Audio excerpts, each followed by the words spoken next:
Welcome to the Nashville Money Guys podcast. We have no intro, so we're just going to cut right to it. This is Jason Dodge, Brandon McDonald, and Brandon Rumbley. Season 1, Episode 2. That's right, Season 1, Episode 2 of 1,000. If Dodge can make it that far. He is an old man. I'm working on it. You're doing fine. All right, so in the last episode that we talked about basically our kind of origin stories and how we got to the point from doing zero real estate to the point where we partnered up in 2009. And the point of this episode here is to take it from 2009 to where we are now, and we're going to kind of keep it broad. And but I want you to, like, Dodge, we'll start with you, and I want you to kind of talk about some moments that stick out in your mind in our career as like pivotal moments of shift that we've had. And I didn't ask the guys, I didn't prep them or anything like that. We're just kind of just throwing this in here, but I feel like the natural reaction will be good.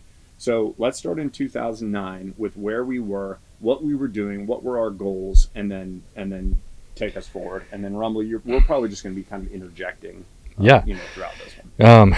So I would say, you had mentioned it in our previous podcast. I was sitting at McDonald's just scouring the MLS for houses, and came across Alberta, and it was a duplex with an upstairs. And I was like, this will be an office. This will be great, So I think sending that out, I think that was a pivotal spot because it put us all in the same place. And that happened literally 2 weeks within 2 weeks, I would say, after we all kind of was like talking about doing something together. Like there was no like formal sit down and we're going to do something together. It was just kind of like, hey, what if we did this? And then there's an office and kind of put us all in the same spot. And I think we all looked at that and we thought, okay, the worst case scenario is this doesn't work, and then we still have a duplex that's a good price. Yeah. But what's interesting hearing you bring that up is like, because I remember going and like sitting on the shag carpet that was in there in that main room downstairs. With and that cat, you remember the cat that was in there, the kitten? The first time we were so there? gross. And then looking around and being like I would never buy this house like on my own, but like, and it's kind of been that way like for me, having a partnership, and even like, because now I've got some rentals that are outside the company and these guys do too, and when something happens with one of those rentals that's only mine, my stress level is way higher because it's like I'm solely responsible for this asset. But the Urban Dwell, Rosemary, all of our different entities, like that just kind of seems like monopoly. Like it's almost like a game, and because like I don't have full responsibility, I just have a third of the responsibility. But even so from the start, that was how you felt. Like, so even like with Alberta, like I was just like, I would never. But like for some reason, it was just like, oh well, I mean the payment's going to be $600 a month, so I only got to cover 200 of that. Yeah, that's cool. Let's do this. Fascinating. Yeah. I didn't know that feeling. You've talked about that feeling before, but I didn't know that it went all the way back that far. That's really interesting. So on Alberta, strange turn, I don't know if you guys remember this, but I was also straddling the fence because I was still doing stuff with Ryan, my old partner, and he had put in an offer on that as well. I don't know if you all remember that. I didn't remember that. So because he called me and was like, hey, what do you think about this? And I was like, oh, we're actually, Thanks for telling me, yeah, sucker. we have an offer in on that, and Sorry, Ryan. it was one of those things where like he could have done it, but it would have been a lot for a one person type thing to do because it was electrical panels needed replaced. Like it was a big, hairy, still hairy rehab needed. But so yeah, I think that was one of the biggest points is we ended up getting that house. We got in there. We had a contractor. I can't remember, Andy or something. Guy came in and helped us with that, and got it livable. And we moved into the upstairs. Checking audio. You're good. And I'm like, what I do? Moved into the upstairs and essentially, got it rented downstairs. So we had a free office, and that allowed us to pursue. Mine's dead.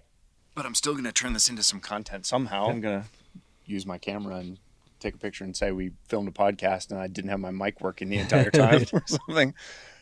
I mean, it's the second episode, so what kind of perfection do you expect? Right.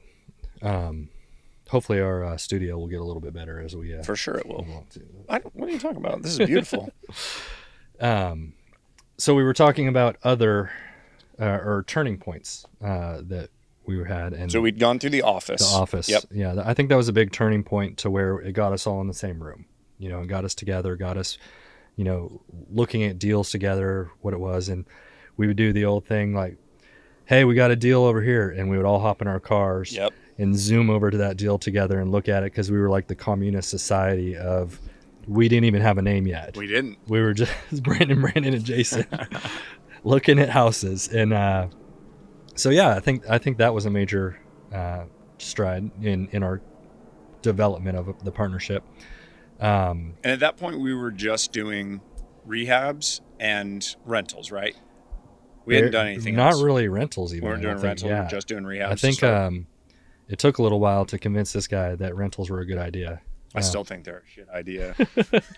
So we were in 2009, 10-ish, and I think we started seeing the writing on the wall that we needed cash flowing, something that had a consistent, our bank accounts, when you're doing flips, your bank accounts go like this, just woo, up $1 million down to nothing. We didn't have $1 million, but up to $2,500 down to nothing.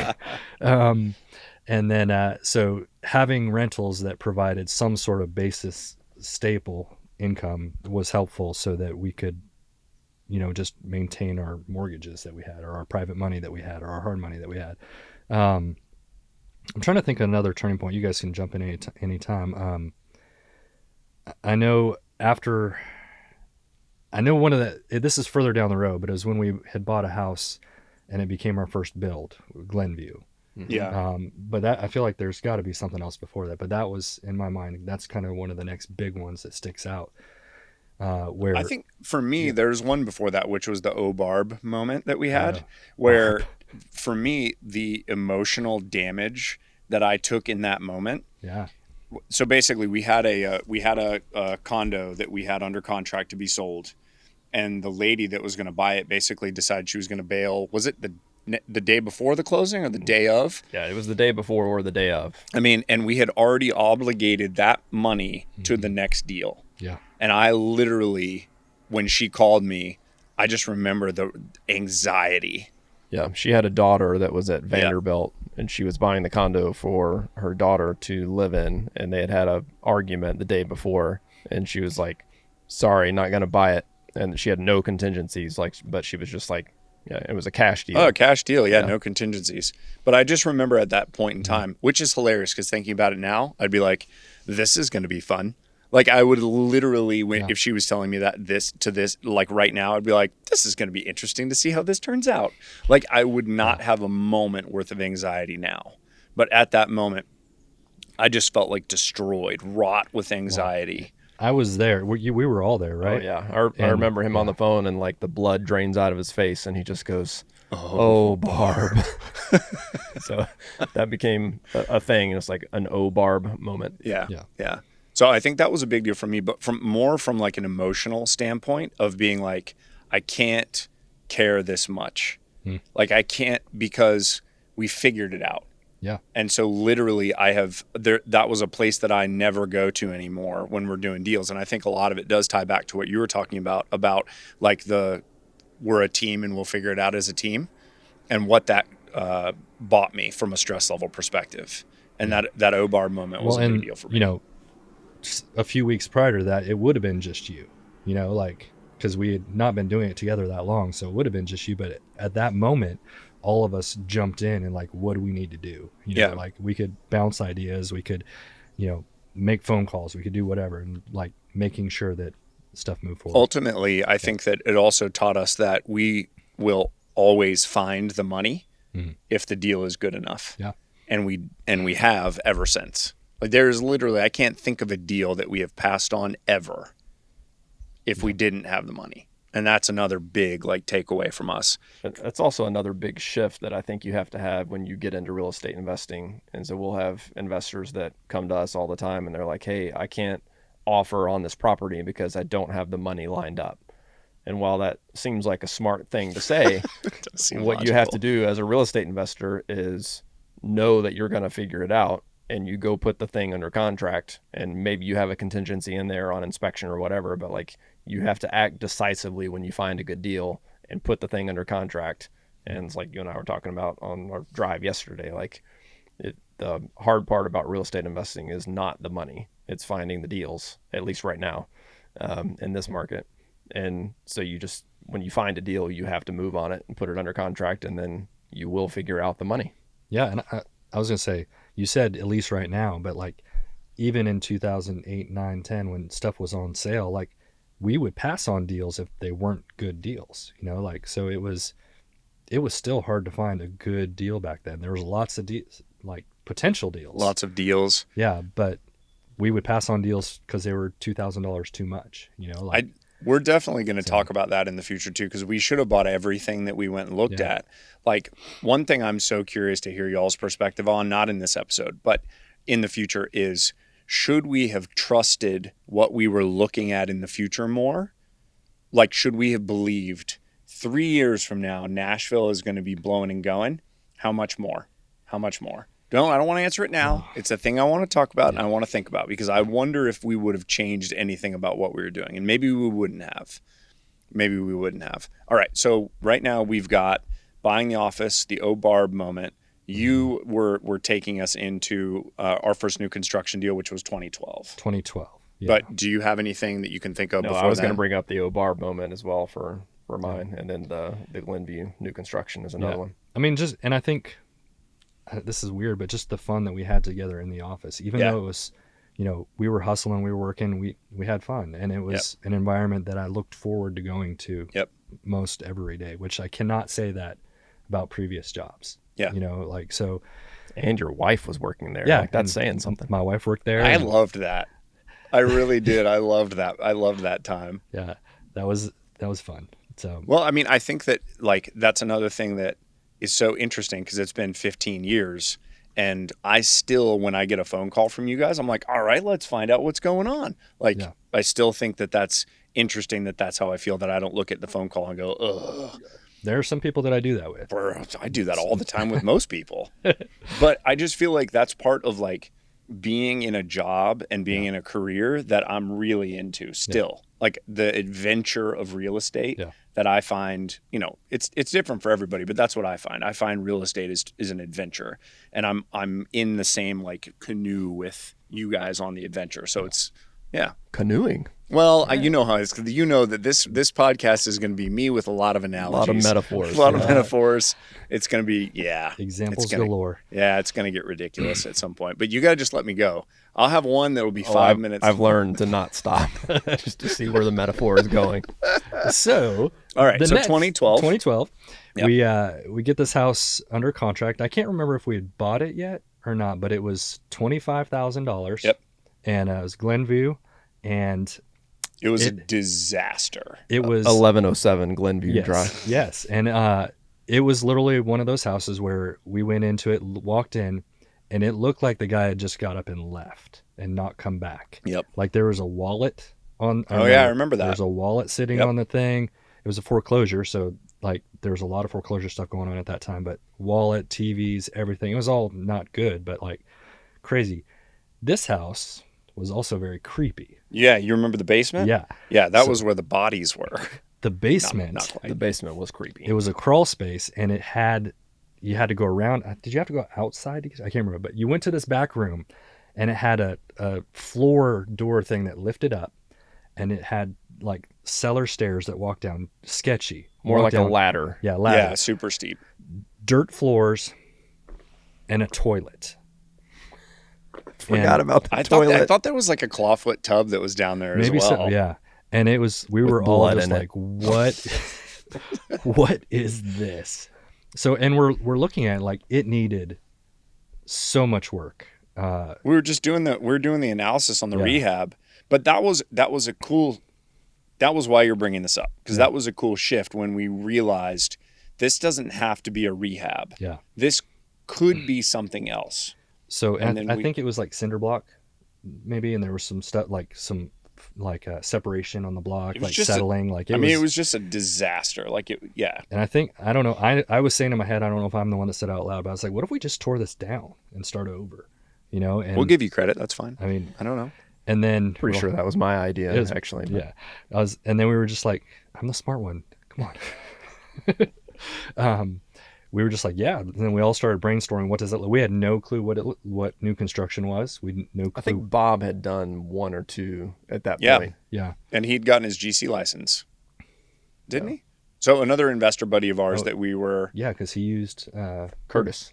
Yeah, that's right. Yeah. That's right. So, But we were stupid because I designed that first house. Yeah. Why did we do that? That was so dumb. You're artsy. Well, I loved that part of it. Yeah. I really did love that part of it, but that was really stupid. From like, it's the same thing as us going and doing tile work at a house or going and painting or rewiring or whatever the hell we were doing. So take your time machine back to 2012 and foreclosures galore. Everything's falling apart in the world with real estate. And we found this deal and we walk into a bank, Jody. Yep. And we sat in front of Jody and I was like, Jody, we got a great idea. We're going to build this house. And he's like, yeah, no, you're not. Like, I was like, come on, we've done this many rehabs. We've done this much work. We have a general contractor. He's like, all right, let me tell you what, you guys come up with what I think it was $30,000 that you'll put into an account, a side account that you cannot touch, basically escrow it. It was like a just in case we went over fund. I don't remember that. He said, put it into this account and we will fund X amount of dollars. And it happened to be what we thought was enough to build the house. And we were like, okay. So I think at that point my dad had done some lending and he put that in there and we just said, I was like, Dad, it's just going to sit there. Like, we can't even touch it. He's like, okay. So that's how his dad sounds. Yeah. Okay. So we put it there and they funded the loan and we started building. And yeah. Do you remember what we sold it for? I want to say $239. No, are you serious? Yeah, no, we were going to list it at $199. Oh yeah. my and gosh. then This was like an 1,800 square foot house or something like that? Yeah, $199 is what we were going to sell it for. Yeah. Because remember, they wanted all those upgrades, so we did that staircase. So we painted that front added wall like an extra purple. 30 grand. Remember the purple that they wanted? Purple wall. Still a poor The decision. floating staircase was cool though. The floating staircase was very Check cool. it out, 1107 Glenview Drive and 37206. Oh my You'll find God. the pictures IKEA somewhere. cabinets. Yeah, we did IKEA cabinets. I literally think that house was like almost 1,800 square feet though, and we sold it for $239. I bet you that house now sells for $750, $800. Last time I looked, it had sold for $699. I think a couple years ago. Oh my gosh, that's ridiculous! I hate that so much. So we built it. Didn't know what we were doing. We all had minimal construction, so we were really relying on Curtis, our general contractor. And it turned out reasonably well, I think, overall. And then we pre-sold it because we sold it in framing, I think. So, because we were scared that it wouldn't Which sell. is why we did all those upgrades. Yeah. So we listed it during framing and we got an offer and, ended up doing it. And we walked away with some money on that one. Not a ton, but it opened the door. It did. And then the next set that we did was a 4 build because we found a lot and then next door to it came up for sale. That's an interesting one. You told me to make it flat. That was the grading guy who spent way more money than he should have making it flat. Yep, those are good times. All right, so we don't have to talk through any more specific deals on that end. So has there been anything else that's hit from 2012, first new construction house? Is there anything else that you can think of since then that has been like really impactful as far as a shift for you? Or like a gear change? Yeah, for me, I think getting back into education. Like I had always done it just through the podcast, but then the three of us started going to Atlanta and we went to Ohio. We went to these education events to keep our mind focused. And it always seems, like if the three of us go to an event and then come back and we're home after that event for 2 weeks, stuff gets done. Like we change what we're doing. We're in a different gear at that point. Sometimes that doesn't happen where, we go to an event and we come home and somebody has a vacation or whatever, they're out and it doesn't seem like we get the same traction. Or one of us goes to an event and they're like, this is great. And then the other guys are kind of like, that's cool. But like when we're all there and we all come home and we all do something, like the education is a big deal. Yeah, and it lit the fire for sure. Because even if we weren't learning anything new or we weren't actually making any changes, it would for sure relight the fires and everybody was kind of excited to do stuff. I would That's say, very true. yeah, the education was a big shift for me and just a big... We should have done that way earlier, all the education stuff. For sure we should have. I'm trying to find the sales price for Glenview. Oh, gosh. Please don't. It is going to make me sad. How about you? Yeah, it sold for $26,000 is what we bought it for. We bought it for $26,000. And then we sold it for 240, 209. 242. Oh my gosh. I don't even know how the hell we made any money building it. That's unreal. So I think that like some of the benchmarks that I remember are Fern when we did the rezone. So going from flips and rehabs, you're looking at one set of factors. And the set of factors all has to do with, actually, you know what? I don't want to do Fern. I want to do Broadmoor. Yeah. So you're looking at, here's a house. How do we fix the house? How do we make the house nice? How do we sell the house?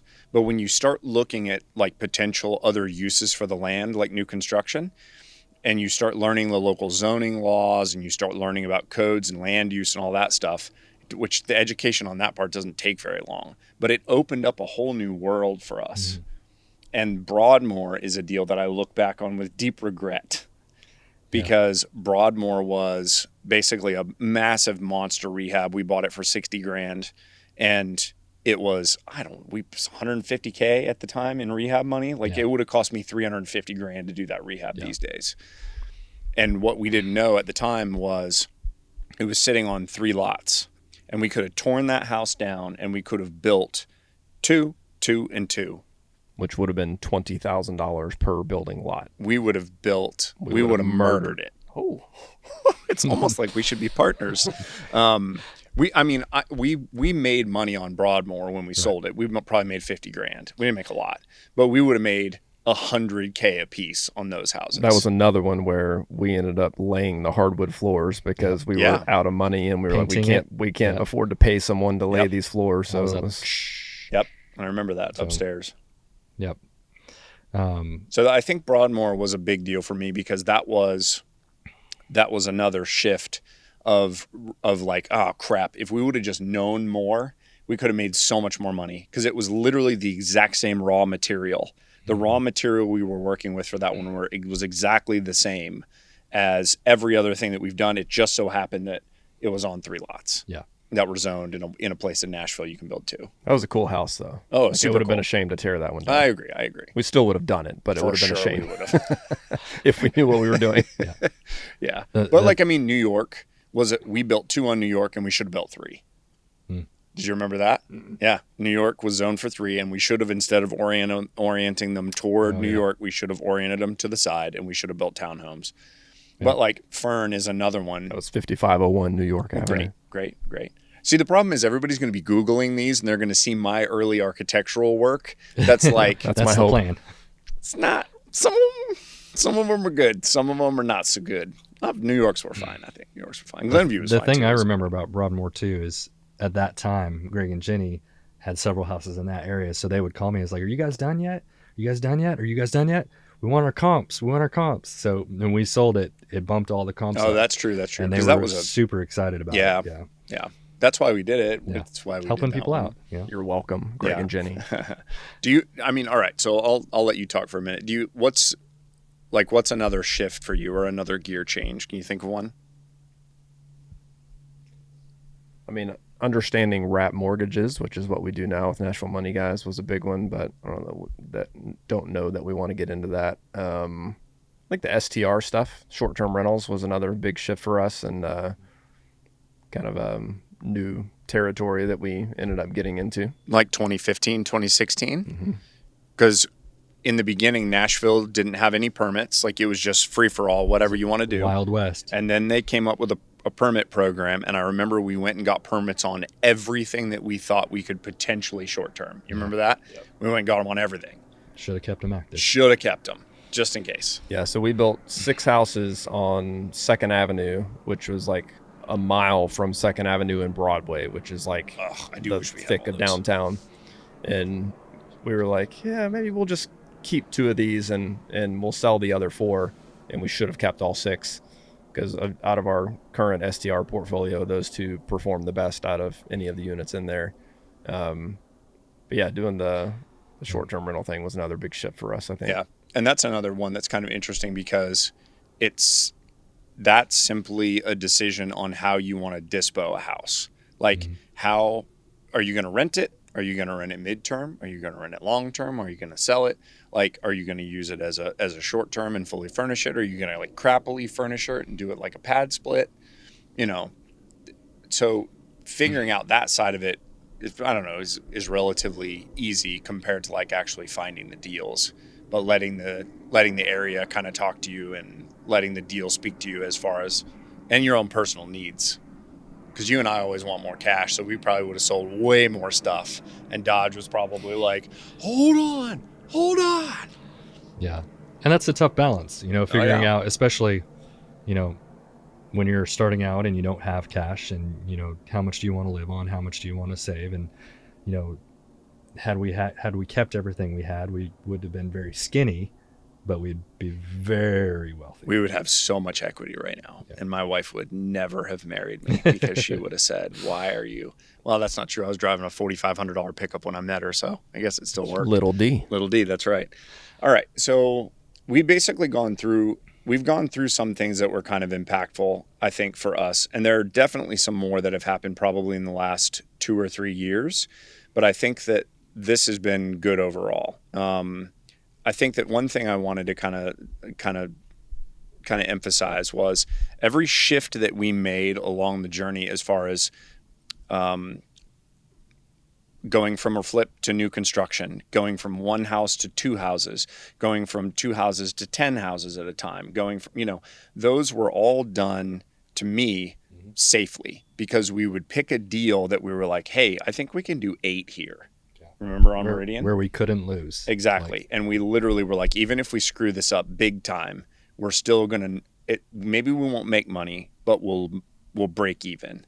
And it has always proven to be wise for us to have transitioned on those. Like we were always, I think we've been very cautious our entire careers for real estate investing compared to some of our peers that have been doing it for as long as we have.